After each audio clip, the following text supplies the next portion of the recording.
High School.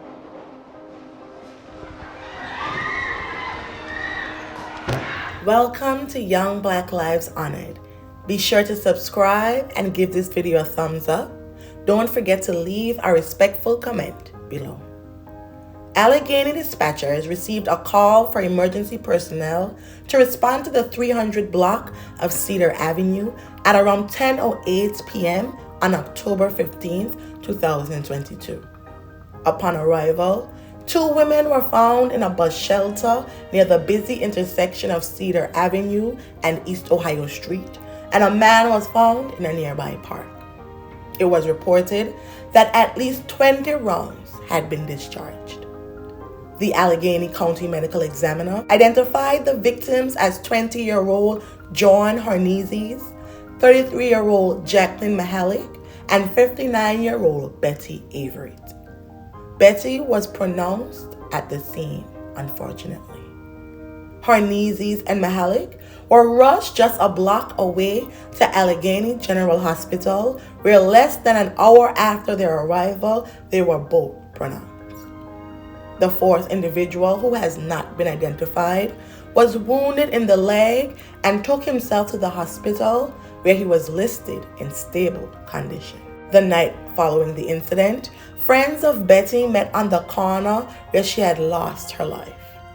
They met to remember her, a mother of 6 and grandmother of 11, who was described as beautiful inside and out with one of the brightest smiles, according to her broken daughter. Betty loved playing the card game Tonk, and she called herself Beautiful Brown Betty. Talked with Richard Arrington, a friend of Betty's. Anything she could do for you, she would. I lost my daughter to an OD. Had a rough time. You know, she came in and she just helped me really restructure my life a little better. The family of Jacqueline Mahalik described her as an amazing, loving, and beautiful person all around. She was the mother of an 8-year-old son, Kason, and daughters 7-year-old London and 2-year-old Soroyce, in addition to Kilani, who was just 11 months old. Jacqueline was on her way to work as a waitress at True Food Manufacturing in O'Hara Township when she lost her life. A memorial with flowers sat in the spot where the ladies were wounded. If you are interested in donating to any of these families, the GoFundMe links can be found in this video's description. Following a preliminary investigation, law enforcement stated that Hernezes was likely the target and referred to Betty and Jacqueline as innocent bystanders. They said an altercation broke out in the Sunoco gas station parking lot, which escalated to weapon discharges. Police located a vehicle they said was used in the shooting and spoke to a person of interest they believe was inside. Unfortunately, as of this video, no arrests have been made in that senseless incident. Anybody that would just not take any value in that life is not someone that needs to be on our streets. City leaders, including Mayor Ed Gainey and Pittsburgh police, say they've seen enough. I'm tired of seeing mothers crying. I'm tired of seeing people in pain. I'm tired of seeing situations like this. On some senseless shooting over some argument that automatically ended up in gunplay. Conflict resolution that's going to be resolved with gunfire is going to result in innocent victims like you see in this particular case. Their lives are cut short for absolutely no reason whatsoever. Respect for life and innocent lives that we've seen. Just over the last several weeks, we've had multiple people not involved in the incident struck by gunfire. Just 2 weeks later, on October 28th, John's family and friends gathered at Destiny of Faith Church, located on the 3700 block of Brighton Road, for the celebration of his life. Out of nowhere, the first 5 discharges rang out. Around 12:04 p.m., another 15 could be heard.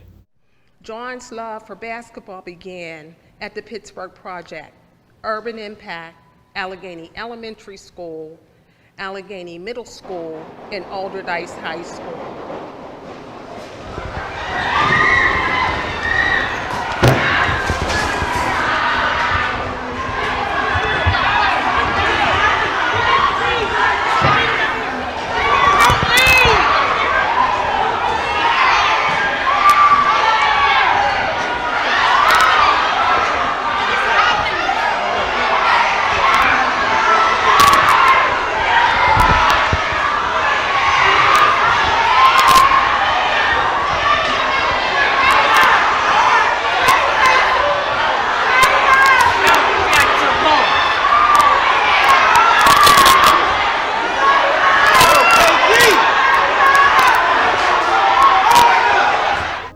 Following the activation of the shot spotter alert, multiple agencies responded, including police from the city, Allegheny County, and Pittsburgh Regional Transit Departments, as well as Allegheny County Sheriff's deputies who swarmed the neighborhood and nearby Allegheny General in response.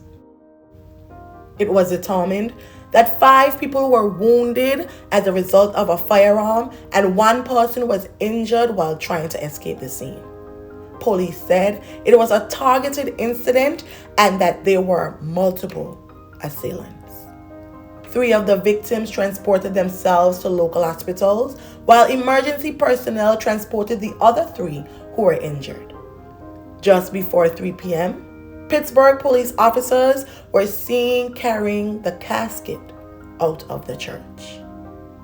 It was soon confirmed that 4 men ages 20, 24, 27, and 66, in addition to a 57-year-old woman, had been injured and taken to the hospital. More information on the 6th victim, who had been transported to Pittsburgh Children's Hospital, was not released as of this video. Initially, one of the victims was listed in critical condition. However, by end of day, all 6 were listed in stable condition. They just said gunfire, had to bang on the door, and then all of a sudden you hung gunfire, and everybody started dropping to the floor. Darnell Harris says his 57-year-old niece shot in the leg, foot, and hand. Also shot his 24-year-old nephew, both taken to AGH, along with 3 other men, a 20, 27, and a 60-year-old. The hospital says 1 victim underwent surgery. All others had non-life-threatening injuries. Sources tell me a juvenile went to Children's Hospital. Mayor Ed Gainey arrived on the scene looking at the damage along Brighton Road, including cars littered with bullet holes. We need to make sure that this never happens again. And we will be working around the clock to do whatever's necessary to apprehend those that did this heinous thing today. Meantime, mourners who came to grieve a loved one are numb and stunned. This is senseless, that you would come into or come around the church and shoot up. I just think these young boys are just don't care about anybody's life, not even their own. Information released soon after the tragic incident indicated that the church had requested police presence at the funeral. 11's Rick Earl joins us live. And Rick, I understand you just learned that the police officers that were requested by the church were not there. Yeah, that's right, Lisa. Multiple family members here outside the hospital were telling me this afternoon that police officers were supposed to be at that funeral, but they say no one ever showed up. Now, I did speak with a law enforcement source just a short time ago. They confirmed that 2 Pittsburgh police officers were assigned to that detail. But those officers at the very last minute were pulled for another assignment. After completing that other assignment, those officers planned to return to the funeral, and that's when the shots were fired and the shooting broke out. Again, my source telling me it's not normal procedure for Pittsburgh police officers to attend these funerals, but they suspect there was somebody anticipating possible trouble at that site, and that's why those officers may have been requested in the first place. Again, those officers pulled for another assignment, and then they were going back to the church, and when they were on their way back, the shooting happened. Attendees told the media that they hit the floor and hid under pews while many of the discharges erupted outside. A 13-year-old named Julia told the media she was getting off the bus on Brighton Road when she heard the discharges and ran into a nearby Rite Aid where employees locked the door after she entered. The same day, law enforcement announced 2 people were suspected of being involved in the incident outside the funeral and that they had been arrested. Channel 11 was present when police escorted the handcuffed men into their headquarters. The suspects were pulled over in a Hyundai Elantra around 6 p.m. and detained as a firearm was seen being tossed from the vehicle. The bridge was closed for half an hour, and a river rescue team and search dog were called to the scene to retrieve the weapon. As of this video, no information has been provided as to the status of retrieval. During a press conference, Pittsburgh police stated that they believed the tragic incident outside of the church was the result of an ongoing dispute. A law enforcement source told 11 News that police were in possession of videos of multiple people pulling out weapons after initial discharges were heard. Mayor Gainey attended a press conference near the crime scene and begged the community for information while pleading for those affected not to retaliate. You know, it's hard to stand here today. It is. I never thought we'd be in a situation where someone like Rev has done so much for the community would see her church shot up at a funeral. Just never could imagine it. Never. That we would shoot up holy ground. That we would be here. Man, ask the community. I know it's tough right now. I know that there's a lot of families and friends who are hurting right now. And I know a lot of them feel like they should do something. So I wanted to do something with you. I want you to call and tell us what you know. I need you to speak up and say something. They shot up the sanctuary today. And I know that a lot of people are hurting. Let me acknowledge that. I know that. But to go out there and retaliate doesn't make anything better. We don't want that. We want you alive. We want to make sure we're working with you. If you know something, anything, come forward and say something. This should have never took place today. And neither the rest of the violent crimes that we've had to deal with. Davis was charged with 1 count each of criminal conspiracy, attempted fatality, and aggravated assault, 4 counts of aggravated assault, 1 count of recklessly endangering another person, 2 counts of firearms not to be carried without a license, 2 counts of persons not to possess a firearm, and 1 count of aggravated cruelty to animal. Nixon had been charged with 1 count each of criminal conspiracy, attempted fatality, and aggravated assault, 4 counts of aggravated assault, 1 count of recklessly endangering another person, 1 count of firearms not to be carried without a license, 1 count of possession of firearm by a minor, 1 count of tampering with or fabricating physical evidence, and 1 count of aggravated cruelty to animal. Court documents provided more information about the moments preceding their arrest.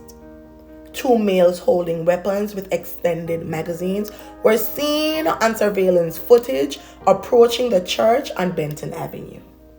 Court documents said one of the males began firing toward the front of the church before disappearing off to the side. He reappeared a short time later in the same area. The other male started firing at a man standing on the sidewalk in front of the church. The man collapsed near a horse and carriage, and the assailant began chasing him while firing. The documents also indicated that the horse appeared to be struck by gunfire. As the chase ensued, multiple people who were outside of the church were observed limping back into the building. Approximately 45 seconds after the madness started, they began running from the scene and escaped through an alley leading to Vyruth Street. The criminal complaint stated that different surveillance videos from nearby businesses showed a dark Hyundai Elantra traveling up Vyruth Street around the time of the incident. Investigators concluded that the suspects ran to the Elantra before it turned from Brighton Street onto Brighton Road. They then traced the license plate, and video from the McKees Rocks Bridge prior to the incident showed the Hyundai with 2 people inside wearing masks. Subsequently, the car was linked to Sean Davis. When police arrived at his residence in McKees Rock, they located the car half a block away in an alley. Around 5:40 p.m., They observed both males get into the car. Law enforcement followed them and attempted to pull them over on McKees Rocks Bridge. Nixon reportedly ran away from the car back toward McKees Rocks, and while doing so, threw a weapon over the bridge and into the river. Davis also had a weapon, but his fell on the road. The men were then arrested and transported to police headquarters, where officers noted that Nixon's clothing was identical to those worn by the initial assailant. Sean, on the other hand, was wearing different clothes from the second assailant, but his underwear bore the same distinct white waistband with the ethical logo. Search warrants were approved, and the clothing that Davis wore during the incident was recovered from his home, in addition to marijuana and 3 weapon magazines. Pittsburgh Mayor Ed Gainey issued a statement shortly after the names were released, praising police for their quick work. It was also revealed that law enforcement believed that there was an ongoing turf battle between rival groups who squared off the night John's life was taken. Police sources said that people connected to the Hernezes allegedly discharged at rivals in the Spring Hill neighborhood the night prior to his funeral. Those sources theorized that the discharging during the funeral may have been the latest retaliation in an intensifying conflict. May the family and friends of John Hernezes Jr. find solace in the happy memories, and may his soul rest in perpetual peace. My thoughts and prayers are also with the families of Betty and Jacqueline, in addition to anyone else who has been affected by these tragedies, and I do hope that you are able to find peace and comfort in such trying times. May their souls rest in perpetual peace. Thank you.